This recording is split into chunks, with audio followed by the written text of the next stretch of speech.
activated. Your weekly football fix kicks off now. You can follow the LFC Total Red Football Podcast on X, Facebook, YouTube, and TikTok.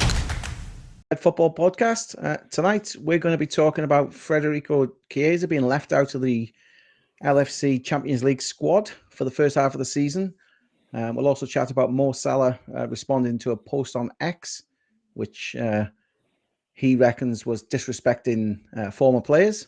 We're also going to chat about the Adidas merchandise is selling very well for LFC. And, why do the fans love this brand so much? And we'll look ahead to the return of the Premier League this weekend with Burnley against LFC and maybe some of the features that might, some of the players who might feature, hopefully Matt's going to join us quite soon as well. But until then, the three of us, there's myself, there's Kev, and there's Neil. First off, welcome, Kev. You okay? All good, mate. All good.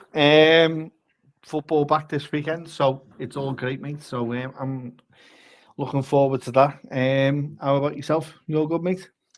Yeah, very happy to get the football season back. It's I do not like international breaks because I'm not a lover of international football at all.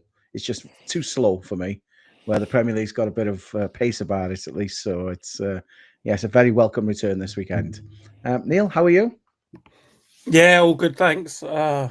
Another one, not a lover of international football, so looking forward to the real stuff returning at the weekend. Yeah, I think most fans, yes, of course, there's lots who will go and watch England play or Wales or whatever your national side is, and it's like, but I think most fans would say they prefer their club football. That's more where they feel the allegiance to. I feel anyway, and it's like so. I feel it's got worse over time though. I don't remember 20, 30 years ago everyone being so against international breaks and international football. It just feels, maybe, I don't know, maybe it's me, but I just feel that people have lost interest. The problem is as well, like there's one in September, there's one in October, there's one in November, and it's enforced on you. You don't get a choice. And so if you don't like internationals, like they say, you just get a free weekend, which some people will say is great, but it just becomes a bit of a problem because it's like, what am I going to do for that weekend now? Because you get obsessed with football. So, exactly. But I think what doesn't help either, though, is you've got the end of the transfer window and the hype around certain players that you want to see play, and that's then put on hold for another week because of the schedule that's put in place. And sadly, there seems to be more international breaks than what there used to be. So, and again, being from the city that you don't necessarily follow your national team, but that being said, I'll watch a bit of it, but it is boring, to be honest. And you're anticipating to see Isak play, and you're hoping he's getting minutes with Sweden because you want to see what he looks like. That's the only thing I watched, if anything, to be honest. And then I watched that for about 5-10 minutes. Thought, you're better than Gyökeres. I'll switch over now and wait for Sunday. But it's just it does feel as though it's kind of like a bit too early to be playing international football, but that's me personally. Good to see you, Matty. You're good, mate. I was going to say, Matty's joined the stream. Good to see you back on, Matty. We've just before we actually get into the show, we were just talking about the international breaks, and we find it, because we like club football more, it's a bit of a pain. You play 3 games, and then before you know it, you're on a break again. It's like, how do you feel about internationals? I don't understand the point of it.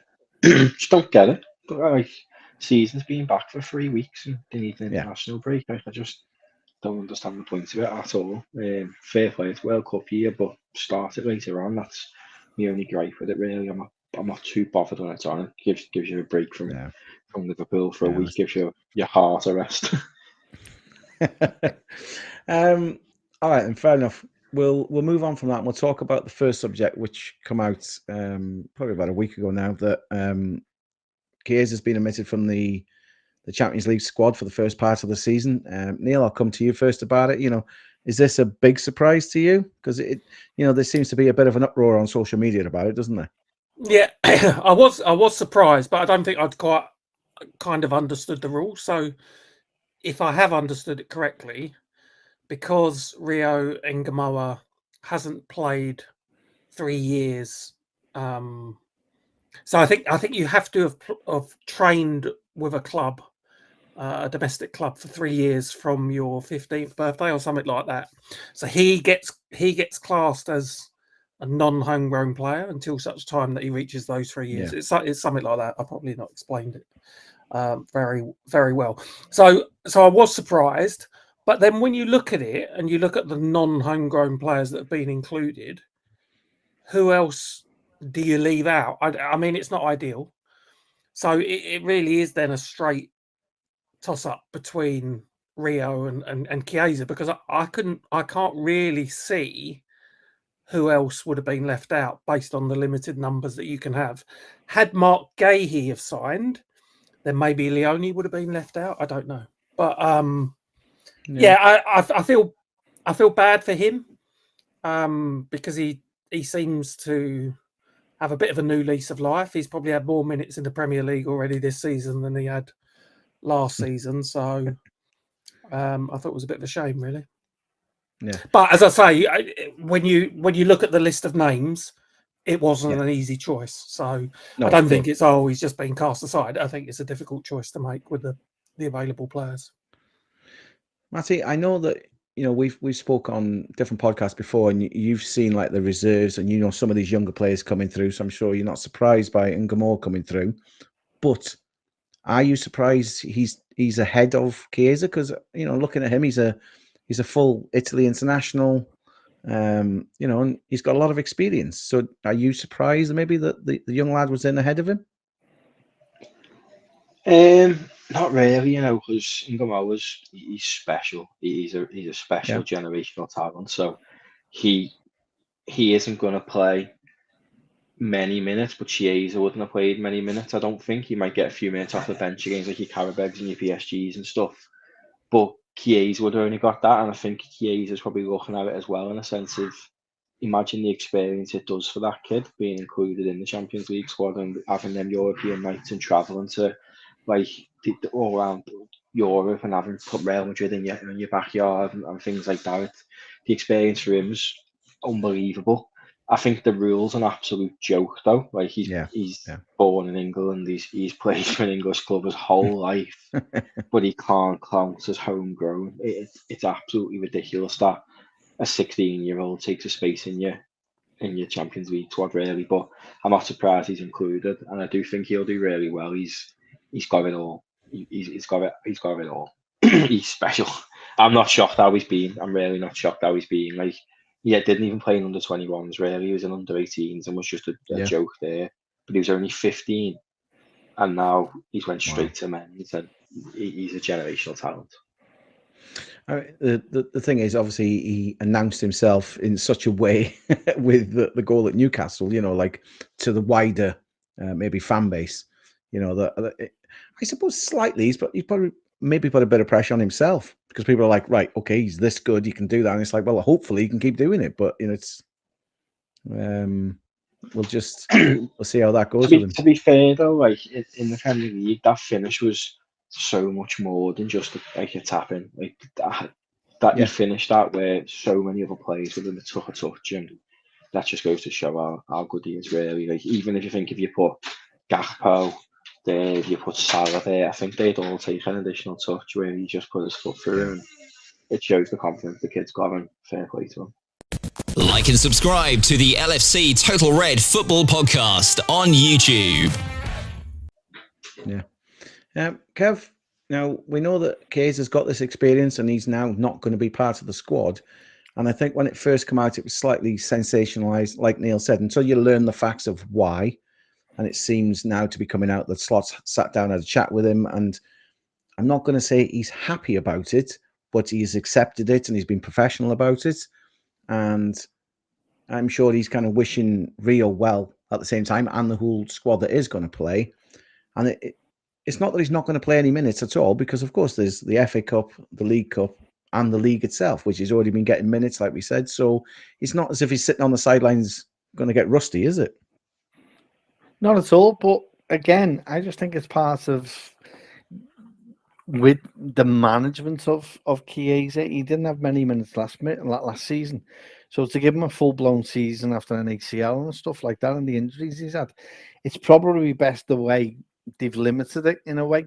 And as Neil quite rightly said, who are you going to leave out? This squad's getting to a level now which you're struggling to see where the actual weakness is, because we've got with that strong, not only within the team but also on the squad. So it comes with the management of himself, and he will have been told that. I fully expect, but we'll probably see him a little bit more in the Carabao Cups. He gets more minutes in there, and it's again his minutes, his goals are going to be vital, as they proved against Bournemouth.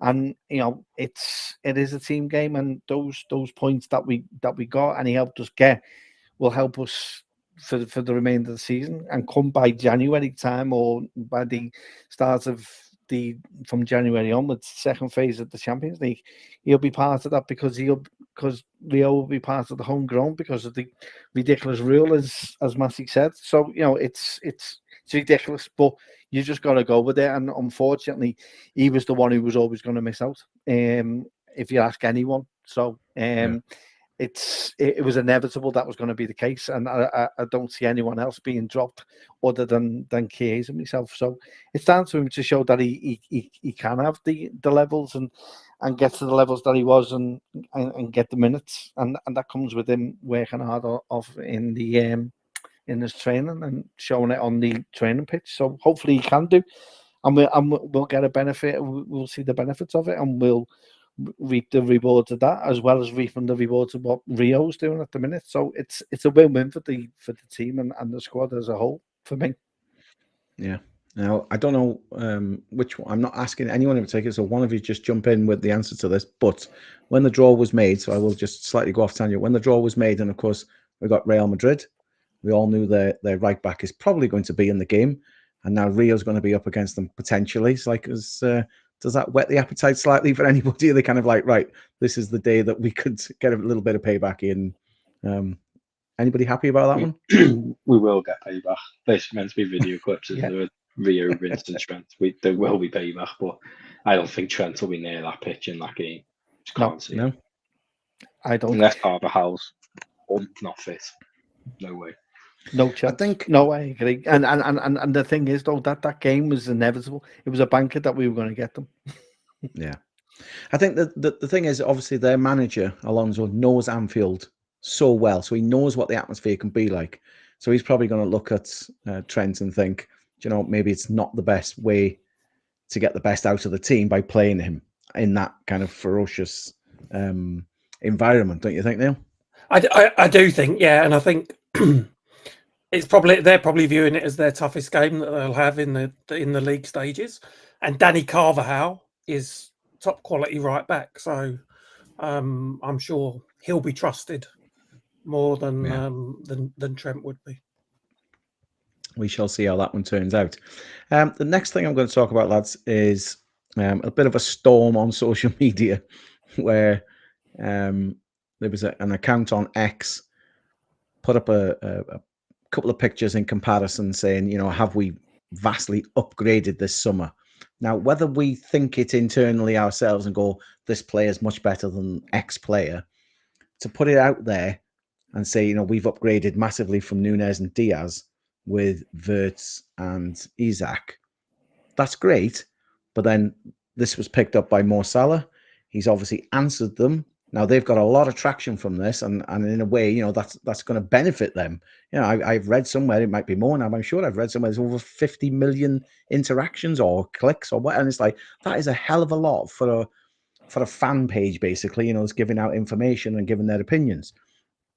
But for one of the top players in world football to answer and say, I think you're being disrespectful against these two players who have left, can you see why he's maybe took the time to do this, Kev, and come out and maybe answer back and say, don't disrespect them two players? Absolutely. It's a champion winning side, and you don't disrespect anything that those players have done. Whether or not we have upgraded, whether or not that is true, and which it is, I don't see the point in doing that. I'm not an avid believer of disrespecting any players that have actually been part of champion winning sides. Yeah, they have done well for us, but again, it's just for clicks, and they got the clicks, and that's basically what they've got. But for me, it's a no. You don't do it. Do you know what I mean? We've got professional, we've got quality players here, and regardless of how Núñez has played and Diaz, don't disrespect what they've done for this club and the goals that they scored, because they've been part of the squad, and it's a team game, as I keep saying. Those players played their part, whether how big or small, they had an impact on that champion winning side, and you don't disrespect that and disrespect what they've done. You give them what they deserve, which is the flowers that they deserve, and you move on. But they've decided to take it, and I'm quite with Mo on it. So no, Mo's quite right to call it out. I think when you look back at the 2005 Champions League side, that went on to beat AC Milan, there was players like Jimmy Chiore, Milos Baros in there, and Harry Kewell, who had his injuries at LFC kind of thing. So people would say they're not top level players, but at the end of the day, they went on and they won the Champions League, and of course they did it in style in the end. As we all know, it's one of the greatest comebacks ever.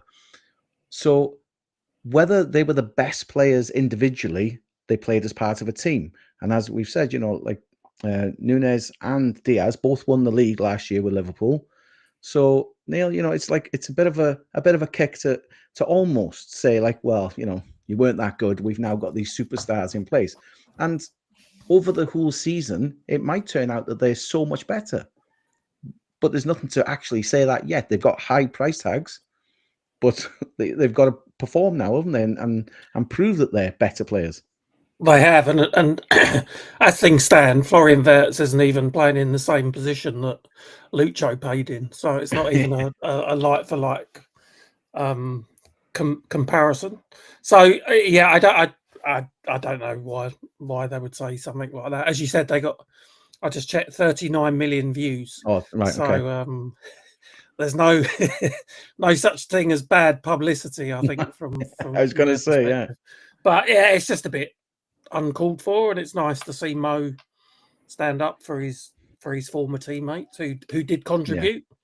Yes, Lucho probably contributed more so than Darwin last season, but and with Diaz, I don't think anyone would have been people would have been happy to see him stay. I think yes, there was a decent deal put on the line with him having 2 years left of his contract, but he could quite easily still be a starter in this team from the left-hand side. So, yeah, it just didn't make sense. Celebrate your champions, celebrate your successes, pay respect to those who have contributed to that, really.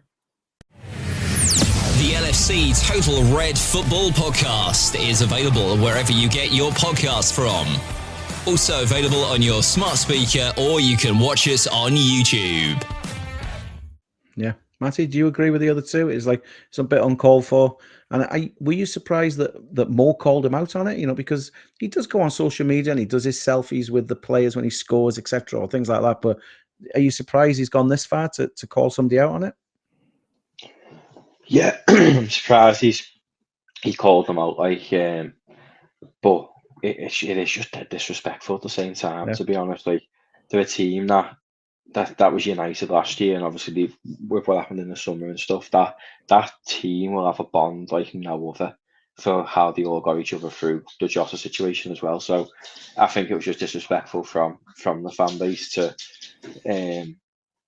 just discredit them like that, to be honest with you, because Diaz for me was fantastic on the left hand side for us. I couldn't say a bad word about Luis Diaz at all.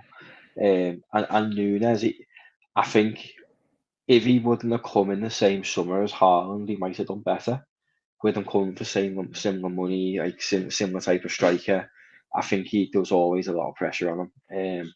But there's a player in there, and I don't doubt anyone for buying him, to be honest, because when he played against us, he tethered us. Like there is a player in there, but like Kev said, the championship winning players. Like, why on earth would you even say something like that about them? Do you know what I mean? Like, you don't see people on Twitter turning around, and this is why I love that Twitter went around at that time. You don't see people turning around going, "Oh, Jimmy Traore, like, got an upgrade or something." Do you know what I mean? And when he wins the Champions League, you didn't see any of that garbage, and that's the problem with these big fan accounts on social media. It's all for a few likes, to be honest with you, and they just forget about people the minute they go. The same thing happened with Gini Wijnaldum. He just got complete utter hate online for no reason when he was a monster for us. It's a shame, really, but I think this is what players who've left and spoke about the nastiness that the fan base can have sometimes. I think this is what they were referring to. So I'm happy Mo did speak out, because although that tweet's probably going to make them a bit of money and got loads of interactions, that'll damage their reputation. Yeah. I think, like, even doing this, we're all doing this as fans, and I'd love Mo Salah to comment on this or something like that for the right reasons, not come out and say, well, you've done this wrong, or you've said that wrong, etc. It's like, to me, it was disrespectful, and I do feel that, like you've just said, Matthew, I think it will harm them more in the long run. People might be like, oh my God, Mo Salah's interacted with you, but when they actually analyze it, it's like, he interacted with you because, to put it bluntly, you were dickheads. You know what I mean? It was like, well, you shouldn't have put it out there in the first place, because we've got the saying, you'll never walk alone at Liverpool. And yet some fans now, social media's become toxic to a point. Everybody wants to get their point over, so that they have to sensationalize things to make it, better than the next person, etc. And I think sometimes people overstep the mark. And I'm glad that he's been, that he's called him out on it. And hopefully people will understand now that without, Diaz especially, I wasn't expecting him to go in the summer.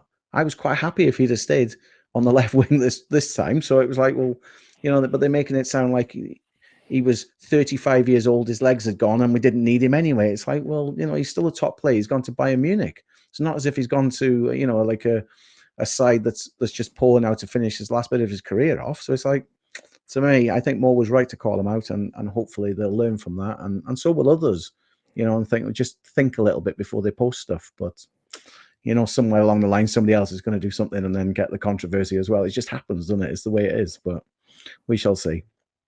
The next thing I was going to talk about, lads, was Adidas as the brand. Now, they've taken over this time as the kit suppliers, and obviously the leisureware, etc.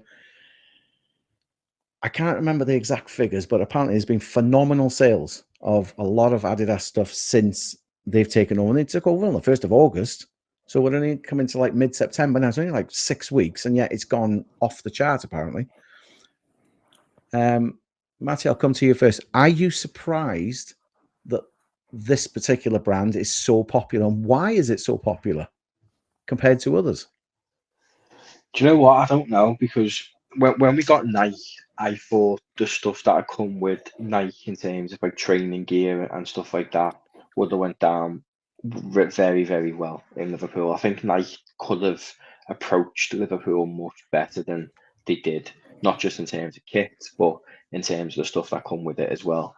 If they would have made, like, when the partnership was coming to an end, they made the Liverpool Air Max 95s, where they were just Air Max 95s with the other Liverpool inner sole and stuff, and they flew out within a day.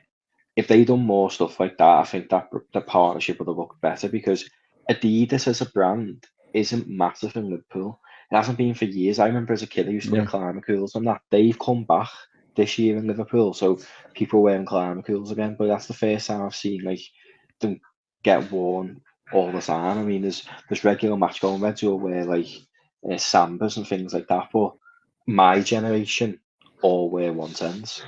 So I feel like Nike targeted it. They could have targeted it much better, but I think Adidas have got it right, because they've done it for everyone. They've released them green Sambas, and they're amazing. I personally wouldn't wear them, but they're absolutely amazing. Then they've also released like really monotone t-shirts with just a small Liverpool badge and big Adidas badges, which then the average person would wear more.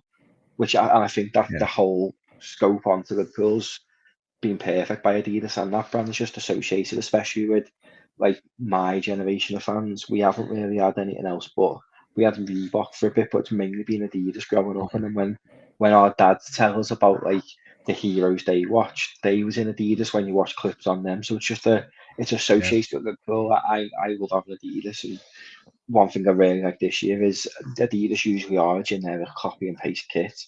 They haven't been with Liverpool this year. They literally haven't missed with any of the kits. Apart from the away kit, I don't like the crest around the lava bear. I'd rather just have the lava bear, but they've smashed it with every kit. That green one is...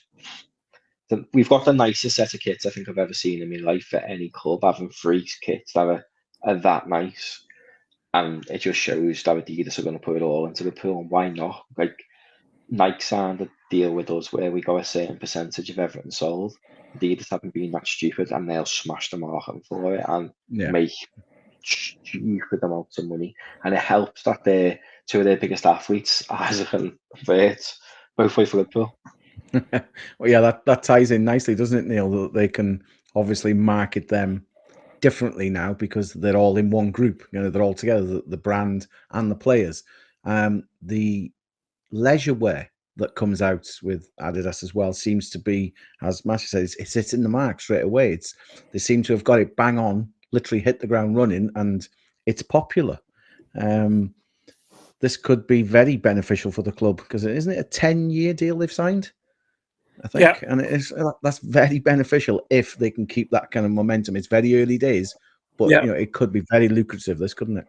Absolutely. And I think Matty said, like, we've got 3 different kits and 3 very good kits, which you don't, because I'm sure when we had the night kits, the goalkeeper shirts were the same whether you were Spurs or whether you were Liverpool. Yeah, we've got something different. Even the black goalkeeper top that's come out with a 3rd kit is fantastic.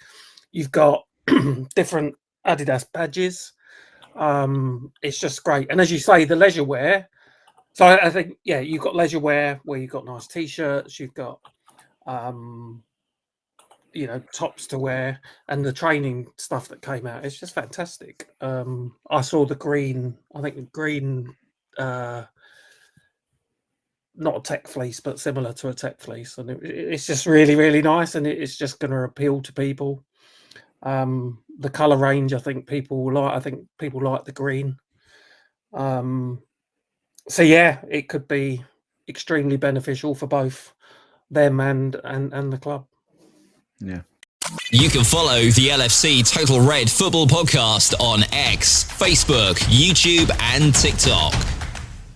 Yeah, Kev. Yeah, I've never heard the saying trefoil before. I'd never really took much notice of that. It's just an Adidas badge, and that's what the 3rd kit apparently is. The way it is on there is the trefoil apparently. But as Matthew said, there's different variations in each of the kits, and they seem to have hit the nail on the head with each. You know, it's 10 years or more since I've bought a Liverpool top, as in the kit type thing. I always buy leisure wear, and already I've got the Liverpool kit, and I've got two leisure wears with Adidas on because it's just nice. It's a good fit. I like it, and I just really feel that they have got it bang on, haven't they, straight away? It's a bit like it was a bit like Klopp coming to Liverpool and Shankly coming to Liverpool. It feels like a glove. Goes back to the casuals. All the people that wear Stone Island now, comes back to the late 70s, early 70s when Liverpool were traveling around Europe, and you'll get the casual wear, and they were coming back with Adidas stuff. And what happened abroad was all these trainers were all left out with both feet. So they were getting robbed, brought back to Liverpool. And then because we were constantly playing in Europe, we were then going out and coming back with all the designer makes. That's why now you see only one left-handed shoe on when that were left outside. That was because of what was going on. Liverpool set the trend. And there's a book that's come out by Transalpino about the casuals, which explains all about this. The best jeans were in Manchester. So all Liverpool fans thought it was like an away day because you had to go into Manchester to go into the shops to get these actual pair of designer jeans. But what they were doing, as soon as they knew you were a Scouser, they were giving you a different bag. So as soon as you walked out, because you're not a regular, you were then met with Manchester fans who knew that you were only there for the jeans. So you had all this going on. Liverpool had the Argyle stuff. That then moves down south to Chelsea and all like that. And then you start seeing every team turning up. But Liverpool started all this. There was lads going into school in the 70s and 80s with different brands of trainers, and orders were going back to the lads who were going away because of that. You see it now. If you look, you only have to look down at people's feet. And I know it's people think you've got to shoot fetters, but if you look down, predominantly everyone's wearing Sambas, as Matty says. You've got about 90% of the supporters wearing Adidas, so it fits perfectly well. You look at the 12 foot, that goes back to the 86. I reminisce about the 80s kits. That gives you a bit of that. You got the 3 stripe thing that reminds me of when Roy Evans was in charge in '94 with the Adidas equipment. So there's a natural tendency for this to be exploited by Adidas, and they've done it so well.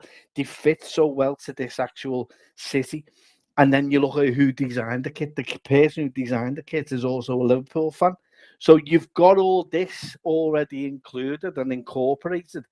Then you're seeing the retro shop that's being opened in town as well, in which you can buy all retro tops. Don't get me wrong, they're quite a fortune to get, but it's them bringing, you now see on the stands, now you see people with the kit that you've got on.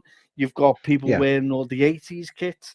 So there's that kind of symbolism within the city more so predominantly towards Adidas than necessarily to Nike. Although the Nike, I agree, comes to an age where Matty was younger and I was a lot older. So, the 110s and stuff like that, you start seeing that. But you see it. You see with us now. When now you see all the fans that go away, they're wearing outdoor wear, and that's been the same for about the last 5 years. So you're seeing people wearing a lot more outdoor stuff, and it goes in cycles, and then that will then transcend to another area of the country as well, and everyone will have predominantly an iconic way of going. A lot of people go with Stone Island in certain areas because of Man City, and then you see it with Cardiff as well and Swansea around that side. So there's a lot to do with the actual with Adidas within this.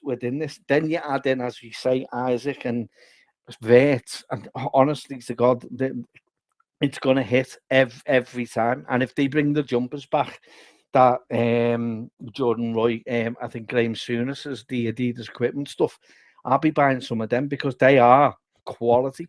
So there is an actual, although it's hard to see, but I say I know lads who go home and away, as Matty does, and probably a few of yourselves do, and you see it, and when you go, you get told all these stories, and it's great listening. And now there's a book about it, although albeit it's 5 kilos, it's a 5 kilo book, but it goes through everything, and that's where your casuals come from. That's where all these brands came from, and Liverpool were the ones who started it. And then no one knew about Adidas, Caphead, and all these other makes, Lacoste and stuff like that, to a certain degree. They all started coming in because of what Liverpool were doing, and now it's part of your actual. It's a bit like getting ready for your Sunday best is by going to the match. You get dressed up in your labels and stuff like that. So it's gone a bit like that. But sorry to go on a bit, but it is. If you look at the links that between Adidas and Liverpool, and look at the old footage of Liverpool and people coming out, it's predominantly Sambas that everyone's wearing, and it's continued to this day. It's mad, it's surreal. It's don't apologize for talking about the history like that and explaining why it's popular. I mean, basically, they're trendsetters instead of trend followers. And that, may that continue at the end of the day. I can see Neil's got the new top on. How do you find it? Find it the quality? Do you find it? I mean, mine, I love it, and like I say, I haven't bought one for 10 years. So I think they really have kind of like got straight on it and thought, we can do well as a partnership here. Yeah. Yeah. No, I love it. In fact, I've just ordered the long sleeve one as well, with the Champions League badge. The winter's coming, you're getting cold. Yeah. Well, I always preferred long sleeve shirts anyway. So, so I've ordered that one. But no, I think it's fantastic. It's got a bit of a look, hasn't it, from 2000 and I don't know, Matty, Kev, you might. 08, 09. 08, 09, I would say, yeah. So, but it's just a lovely shirt. I like them all. In fact, I've ordered them all. So, I've got my eye on the green one, to be honest, because I do like that as well. Yeah, so I've gone Isak 9 on the green one. So waiting for that to turn up. But it's going to be. I really like long sleeve shirts. And I think you used to see a lot more long sleeve shirts, probably 80s. If I remember rightly, that when they were sold in the early 80s, it was long sleeve that they used to sell, and it became a bit of a novelty to be able to get a long sleeve shirt. And that was early 90s. I remember the Adidas one with the 3 stripes coming from the corner of the shirt. You could start to get long sleeved again. So, I just think it's. As the lads have said, they fit like a glove.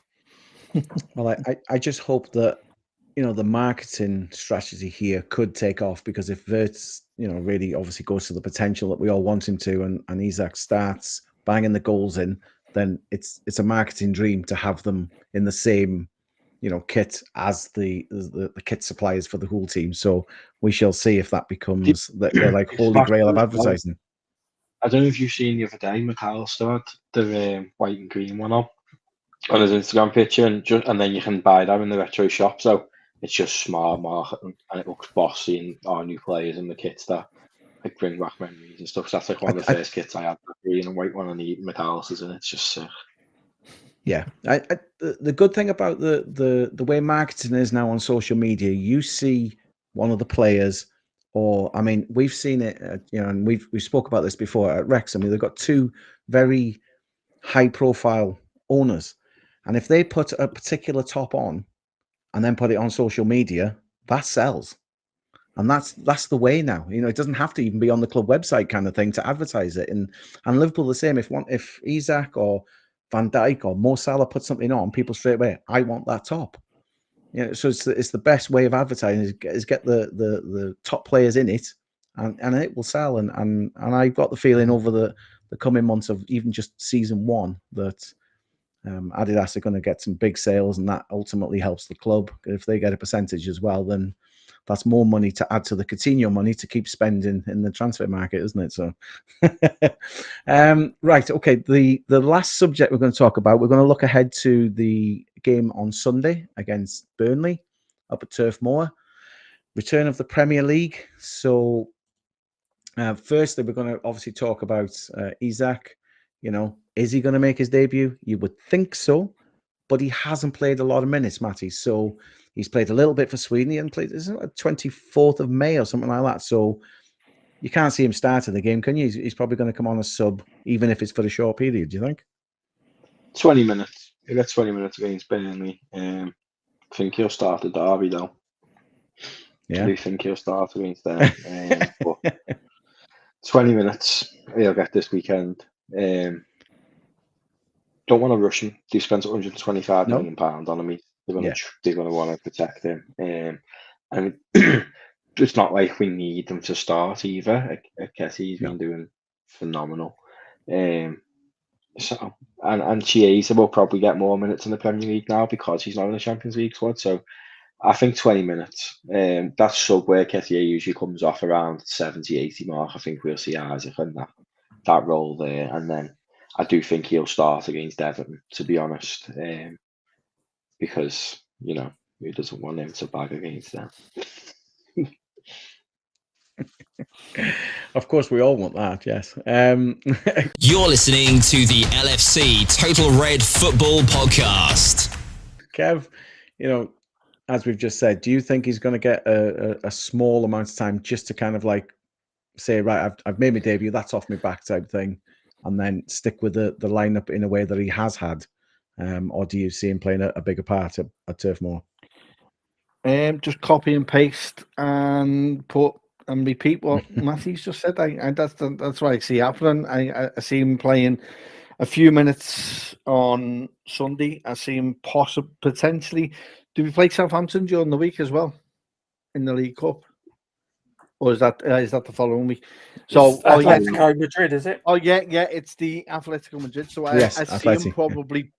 I probably see him making his home debut in that, and he plays 60 minutes in that, and then he'll play the full game and scored 2 hat-tricks against them at Anfield on Saturday morning.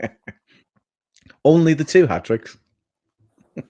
I didn't want to say 3, like, you know what I mean, but it's no. But as I say, there will be people that will be expecting to play because of the the amount that we played. But this is, you got to remember, he hasn't had much of a pre-season, and albeit he's looked in training this week as though he's phenomenal, and he doesn't need that much training.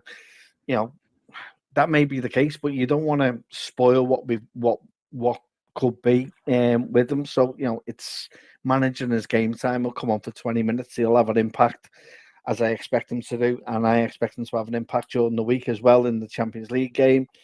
And then, and his first 2 home games will be him starting from the start for me. So no, it's the best way to do it, managing. Yeah, Neil. The problem is obviously coming in with not a lot of game time under your belt for the season. Is you don't want to pull up with an injury, So they're going to have, like we said, we're going to have to manage him enough just to get a taste before he then plays a bit more and he trains a bit more. That's the best way to do it, isn't it? Yeah, I think it's the only way to do it. And I think sometimes when players get rushed, it's because teams are desperate because they need that player. I think we've got the luxury where we've brought in Ekatike as well. He was quiet against Arsenal, but then most of the forwards on the pitch were. We don't need to rush him, and it will be that kind of increase with every game, won't it? So he's had 20 minutes for Sweden, I think, on during the international break. Probably be similar at Burnley, and then it will just gradually step up until he's ready to start. I've seen some really mad takes about when he might actually start a game. I've seen people say, "Oh, it's not going to be until close to the next international break," but I don't see that. You don't pay 125 million for someone without wanting them to get in the team as quickly as possible, but also in the most risk-averse way as possible. But as Kev said, he looked very, very sharp in training, and whilst he hasn't had a pre-season and there's no substitute for getting minutes on in game, it's not like he's. I remember when I used to do pre-seasons, I 6 weeks of doing nothing other than drinking and eating and having to wear a bin bag during those early sessions. I don't think he's in the same situation as I was. So I think over the next week or two, I think it's slightly moved on a little bit since then. Probably has done a little bit. The diet's a little bit better. I'm sure So I think within a couple of weeks he'll be starting games. And probably not every game because there's no need. Southampton, he doesn't.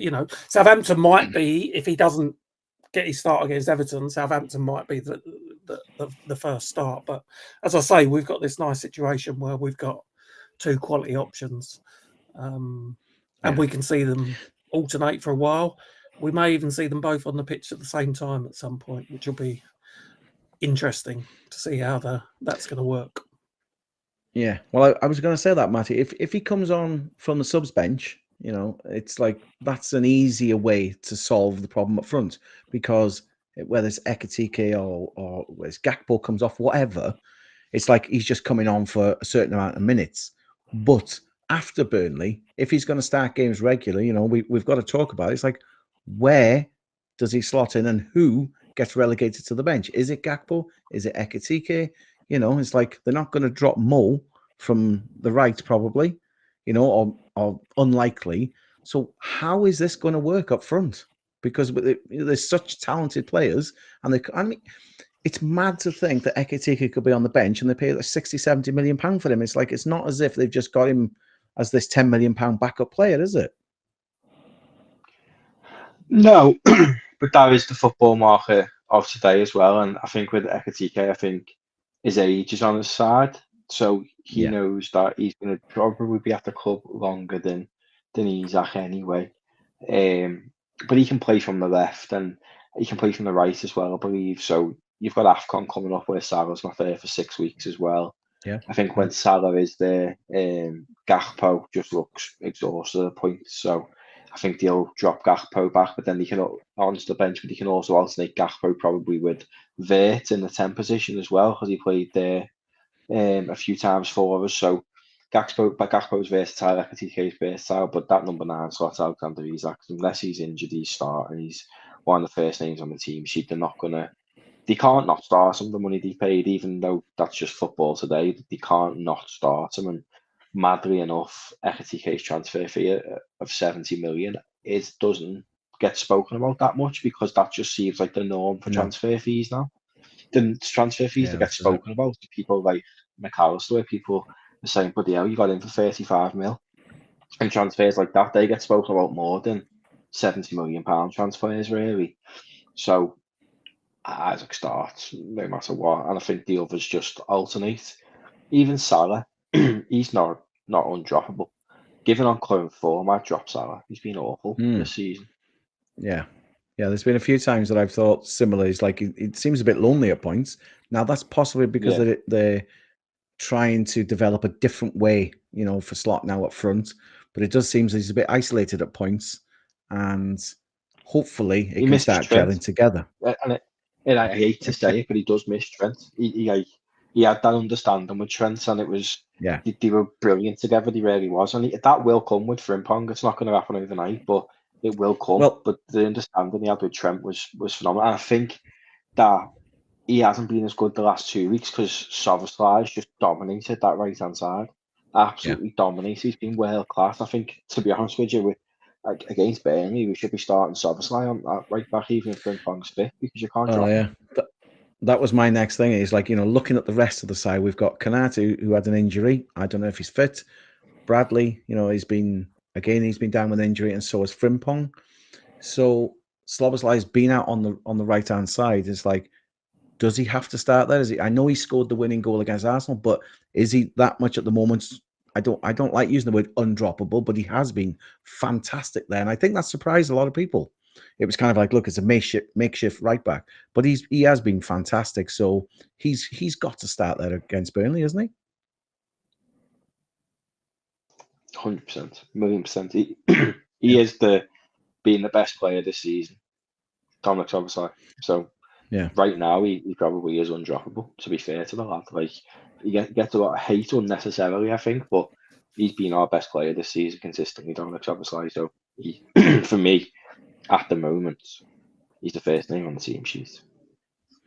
Now, I know you've had your things with him, Neil. It's kind of like, so how do you feel about him having this position? And at the moment, it's almost nailed down that he's got it because he's done that well. So I think he's been our best player this season. I thought he actually played quite well against Bournemouth in midfield, but I think he was caught out for one of the goals, wasn't he? Trying to do a flick high up the pitch, but both games against Newcastle and Arsenal, I think he's been outstanding. And obviously against Newcastle, I think he showed a couple of times last-ditch defending. He got us out of trouble, and then obviously came up trumps with the free kick against Arsenal.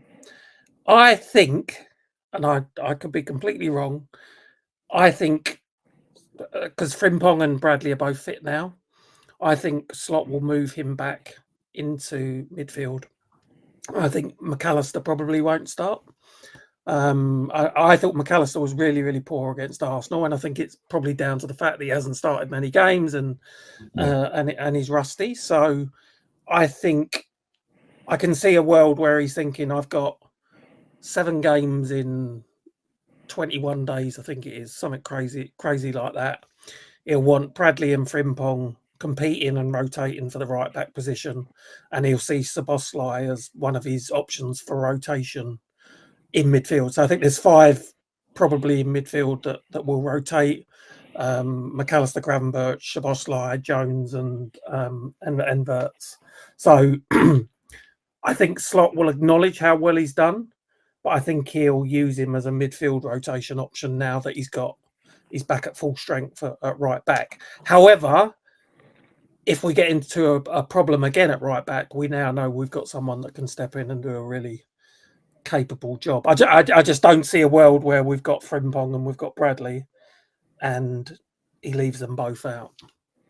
Could be wrong. Yeah, this is it. Like and subscribe to the LFC Total Red Football Podcast on YouTube. I think it surprised a few people, having obviously Szoboszlai on the right, and he's done so well. Another player I didn't even realise, because like I say, I don't really do a lot of international games watching or anything. I didn't even realise Konate had started both games for France, because he went off against Arsenal, had an injury. I didn't know how long it was going to be, but it seems like he's already fit. So you would imagine he's going to come straight back in. And like Neil said, if Frimpong or Bradley is fully fit, you would expect them to start. So do you agree with Neil that maybe that McAllister's going to have to drop out this time? Yeah, I do actually. I've said before, I think I think people think that Szoboszlai was going to be the one. I think his engine and what he can bring to this team is vital, and it's going to be pinnacle to this team and how well they do. The confidence he's got off the start of the season he's had is just, you just got to keep playing him. And if a player's in form, it's not a time to be putting them on the suspension, rotating them. You play him. It gives the likes of McAllister that opportunity to build themselves back up to, game level. I agree with Neil. He hasn't started well, McAllister, and you can tell that he's not up to pace as of yet. Disappointing against Arsenal for me personally. Salah, as Matty quite rightly said, he'd be the one I'd be looking at the front three that needs to be dropped, to be honest. And that's refreshing now, because if you look at our forward line as well, it gives them a more of a mental motivation to, well, there's no reason why we can't drop, So there's battles and challenges with all within the squad. But one thing that will be pinnacle to it will be Szoboszlai playing in that midfield or on the right-hand side at some point. His engine work and what he's doing, the fact that he doesn't have to bother necessarily with the creative side of things, although he will try and get involved. He's concentrating on just getting up and down and making sure you're in the right place at the right time. You can see how much of a relief it is that there's not an onus on him to do extra additional stuff, which I think was the problem the previous season and the season before. So, it's great to see the young lad doing well, and it breeds confidence, and hopefully the team should have confidence. We've got 3 wins out of 3. We're going to Burnley. It's a banker for everyone, and we've got to play into that. And although we've got may have a £70 million player on the bench, that's the way this team is. We look jealous with jealous eyes, some of us, with the array of talent that other teams have had on the bench, and go, I wish we have that. Now we've got it. So embrace it, and don't be scared of the fact that there are going to be times where some of them will be on the bench. There'll be times where Mo will be on the bench and it'll frustrate them. But the motivation is to prove that you don't need to be dropped. He's had he's had the luxury in the first 3 games that we haven't had Isak in the team. Otherwise, he would have been dropped well after the second game, definitely, and he would have been pulled earlier in the Arsenal game, if not before half-time. So, he can count his lucky stars to some degree that is the case, but now he's got to show the motivation that and to get more involved in the game, and that's a challenge for all of them. But I think Szoboszlai is the engine and the pin, along with Ryan Gravenberch for me, for this team for this season. Matty, I'm just going to go backwards slightly. We all hold Jurgen Klopp in high regard, for what he's achieved at Liverpool and the person he was. But sometimes I think some people could say he was a little bit sentimental towards certain players. Now, as Kev's just said there, Mo Salah played pretty much every time, all the time, never really got dropped or anything. Now, maybe he didn't have the luxury of having some of these other players which are now at the club. But Slot seems a little bit more clinical with his kind of like, listen, you're in and you're out type thing. It's not this kind of like, oh, you play because, I don't know, soft around the edges maybe Klopp was with some of the players. He seemed to be pally all the time, where Slot seems more of like, listen, I'm the coach. This is a decision. That's the way it is. So that's now how it's going to have to be up front, isn't it, with these players? And is that's going to be a positive thing, do you think? Absolutely competition for places, but I think with Mo Salah, I do think if he's fit and available, which he always is, he starts. I think he does, even though I would drop him for his performances. He's the face of Liverpool, really, isn't he? There's him and Virgil at the face of the club, really, and I think Slot will be ruthless in other areas, but not with Mo Salah. Because Mo Salah's said things this summer about, like, he spoke to Slot what he believed needed improvements. They've went and done it. So I think Slot leans on him for advice. And the only gripe with Salah lately is he has lost that yard of pace. Like, if he had that yard of pace, that he probably would have scored 3 goals already this season. I think he's just lost that extra yard. And for players like him who rely so heavily on the pace, it will change his game. But the age of still playing in the Prem week in, week out, I think is credit, really. That's when others would start like dwindling down. Even when you look at De Bruyne and stuff, like going to Italy where the game's a little bit slower, just to enjoy your football again. And myself, although I want to drop Salah, I also feel like we need to cherish the next season with him in the squad, because I do think he's gonna probably go next summer. And when it's all said and done with Mo Salah, he's, for my generation, the best player we've ever seen. Like, there's only like Stevie G's in a league of his own, but I mean in the sense of like goals scored. You look at the generation before him, you had like Ian Rush. He's my generation's Ian Rush in aspects, to be honest. Like, he's going to finish, when it's all said and done, not too many goals behind Rush, but I don't think anyone had ever achieved that anyway. But for me, what he's done for Liverpool, I think he'll be appreciated more when he goes, to be honest, Mo Salah. And it's sad to see him like lose that yard, because he's special. I think back to like that Man City goal that time, and then he done it again the week before, and then done it against City, wasn't it, or vice versa. And he's just a special footballer. And I never thought that we'd have anyone like that from after Stevie G, and he's like that in his own different ways. Don't get me wrong, I don't think I'll ever see a footballer better than Stevie G in my lifetime. He's the best there ever was, but Salah does come close. Yeah.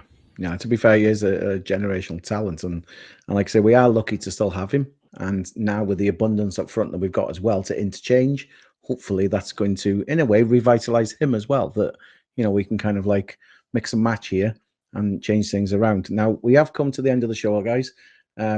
Just before we go, I'm just going to obviously pin you down for a score. So Neil, I'll come to you first. Away at Burnley, we've had an international break. Some have been away, and they've scored in their own games abroad and etc. So taking everything into account with fatigue and potential, of the flights and everything, is it going to be a banana skin, or can you see a Liverpool win? I don't think it'll be easy, but I think we will win, and I think it'll be 2-0. I think we'll get another clean sheet. So, yeah, as I say, I think Burnley are an improved outfit on the one that were in the Premier League 2 seasons ago. But I can see as soon as we get in front that what I'd like to see is control the game, because I think up to now we've not had much control of any of the games. So I'd like to see us control it and get a professional 2-0 victory. Okay. Kev, what can you see happening in this game? Tight affair. I think defensively, Burnley had a very defensive side last season and had scraped a few 1-0 wins. I expect it to be tight, but same as Neil, 2-0. Okay. Matty, yourself, what do you think?